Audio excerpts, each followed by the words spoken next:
మీ సంకల్పం విశ్వశక్తి నుండి ఉద్భవిస్తుంది. ప్రతి సంకల్పము ఈ భూమి మీద కానీ లేదా మరే ఇతర లోకంలో కానీ వాస్తవ రూపం చెందుతుంది. సంశయాలు, భయాలు అనేవి మనిషి యొక్క జ్ఞాన సముపార్జనకు పెద్ద శత్రువులు. సంశయాన్ని, భయాన్ని జయించిన వాడే ఆనందమయమైనటువంటి జీవితాన్ని ఆస్వాదిస్తాడు. ఆత్మశక్తి పట్ల మీరు సంశయాలను, భయాలను వీడండి.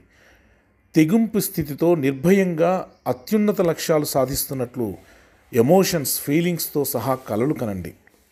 ఒక లక్ష్యం కోసం చేయవలసిందంతా చేసి దాని ఫలితం కోసం ఎదురు చూడటం ఆధ్యాత్మికత కాదు. ఈ మహాప్రకృతిలో మీకు రావాల్సిందంతా వచ్చే తీరుతుంది. ఆధ్యాత్మిక అభద్రతా భావన ఏర్పడినప్పుడు ఆతృత, ఆందోళన అనేవి కలుగుతాయి. ఊహాశక్తి ద్వారా ఆలోచన అంతర్ప్రపంచం నుండి వెలుపలికి భౌతిక సంఘటనగా రూపాంతరం చెంది తీరుతుంది. అది జరుగుతుందా లేదా అని ఆందోళన ఎందుకు? మీ ఆలోచన, మీ సంకల్పం చక్కగా ఒక పద్ధతి ప్రకారంగా ఉంటే మీరు అనుకున్నవి తప్పకుండా జరిగి తీరుతాయి.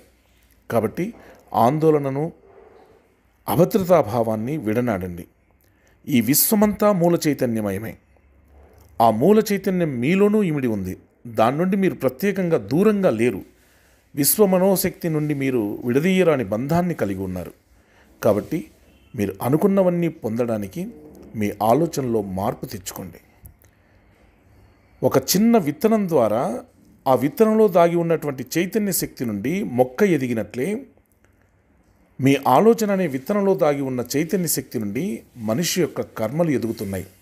మీ ఆలోచనలే మీ కర్మలను శాసిస్తాయి. ఆలోచన లేకుండా కర్మ ఉద్భవించదు.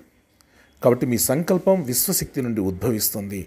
ప్రతి సంకల్పము ఈ భూమి మీద కానీ లేదా మరే ఇతర లోకంలో కానీ వాస్తవ రూపం చెందుతుంది.